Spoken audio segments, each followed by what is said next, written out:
अगर आप भी हॉरर फिल्मों के फैन हैं तो आपने 1920 मूवी तो देखी ही होगी। यह भारत की सबसे हॉरर फिल्मों में से एक है। लेकिन क्या आपको पता है जिस महल में इसकी शूटिंग हुई थी वो आज भी एक रहस्यमयी जगह है जहाँ आज भी अजीब घटनाएं घटती रहती है। अगर आप हॉरर फिल्मों के फैन हैं तो इस वीडियो को रात में बिल्कुल न देखें, क्योंकि हो सकता है बाद में आपकी रातों की नींद उड़ जाए। आज मैं आपको बताऊंगा इलर्टन कैसल की कहानी, एक ऐसी कहानी जो आपको ऊपर से नीचे हिला के रख देगी। लेकिन उससे पहले हेलो दोस्तों, मैं हूँ राज और आप देख रहे हैं हॉरर स्टोरी एपिसोड 1। कैसल पहले एक खुशहाल जगह हुआ करता था। ये सर रेजिनाल्ड विलियमसन का था। वह अपने परिवार के साथ यहाँ रहा करते थे। विलियम एक सख्त मिजाज का व्यक्ति था। वह अपने नौकरों के साथ अच्छा व्यवहार नहीं करता था। उनके यहाँ एक जोसेफ नाम का कर्मचारी काम करता था। जोसेफ अपनी छोटी बेटी लूसी के साथ सर्वेंट की जॉब पे था। जोसेफ एक मेहनती और ईमानदार व्यक्ति था, लेकिन एक दिन उसका झगड़ा विलियम से हो गया। गुस्से में आकर विलियम ने उसको सीढ़ियों से धक्का दे दिया और गिरते गिरते जोसेफ के सर में एक गंभीर चोट लगी और उससे उसकी मौत हो गई। और इस घटना की सबसे डरावनी बात ये थी, ये सब लूसी उसकी बेटी के सामने हुआ था। विलियम घबरा गया और उसने सोचा कि लूसी को भी खत्म कर देना चाहिए, क्योंकि अगर ये बात बाहर फैली तो वो खतरे में आ सकता है। इस डर में ही उसने लूसी को खत्म करने की योजना बनाई। लेकिन इससे पहले वो कुछ कर पाता, लूसी ने ये बात विलियम्स की पत्नी को बता दिया। अब विलियम के पास कोई रास्ता नहीं बचा था। अब विलियम के पास कुछ भी नहीं था सोचने को। उसने अपनी पत्नी और लूसी को महल के तहखाने में बंद कर दिया। खाना पीना न मिलने के कारण धीरे धीरे उनकी दर्दनाक मौत हो गई। कहा जाता है कि उनकी आत्मा को शांति नहीं मिली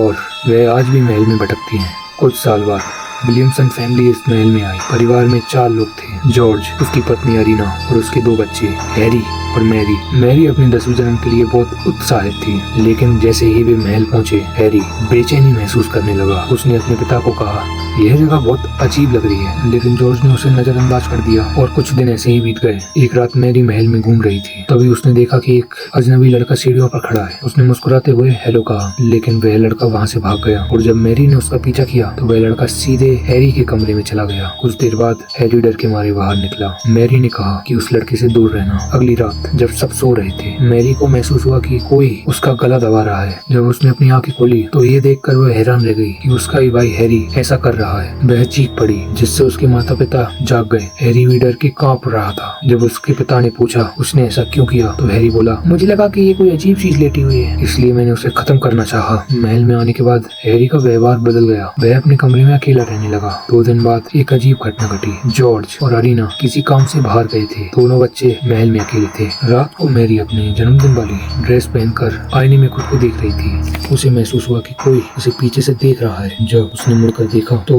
वो वही लड़का था जो उसे बुला रहा था। जैसे ही मैरी उस लड़के की तरफ बढ़ी, अचानक एक बूढ़ा आदमी आया जिसका चेहरा विरक्त था। वह कुल्हाड़ी लेकर आया और उस लड़की के सर पर वार किया। खून से लथपथ वह लड़का जमीन पर गिर गया। अब वह बूढ़ा आदमी मैरी की तरफ बढ़ने लगा, तभी हैरी दौड़ता हुआ आया। वह उसके सामने खड़ा हुआ। बूढ़ा आदमी हैरी के आर पार निकल गया और अचानक गायब हो गया। लेकिन हैरी जमीन पर ही गिर पड़ा। उसकी आंखें सफेद हो गईं। उसके मुंह से झाग निकलने लगा। कुछ ही पलों में उसकी मौत हो गई। मैरी ने किसी तरह अपने माता पिता को कॉल किया। जब वे लौटे तो उन्हें हैरी के कमरे में एक डायरी मिली, जिसमें लिखा था कि उसे बचपन से ही रहस्यमयी चीजें दिखाई देती थी। महल में आने के बाद उसने असली आत्माओं को देखा, जिससे उसे बहुत डर लगने लगा। वह अपने पिता को यह सब बताना चाहता था, लेकिन हिम्मत नहीं जुटा पाया। डायरी में बूढ़े आदमी का भी जिक्र था, जिससे हैरी को सबसे ज्यादा डर लगता था। वह हमेशा सोचता था कि यह बूढ़ा आदमी कभी भी किसी को भी नुकसान पहुंचा सकता है। आखिरी पेज पर लिखा था, अगर किसी आत्मा ने उसकी बहन मैरी को नुकसान पहुंचाने की कोशिश की तो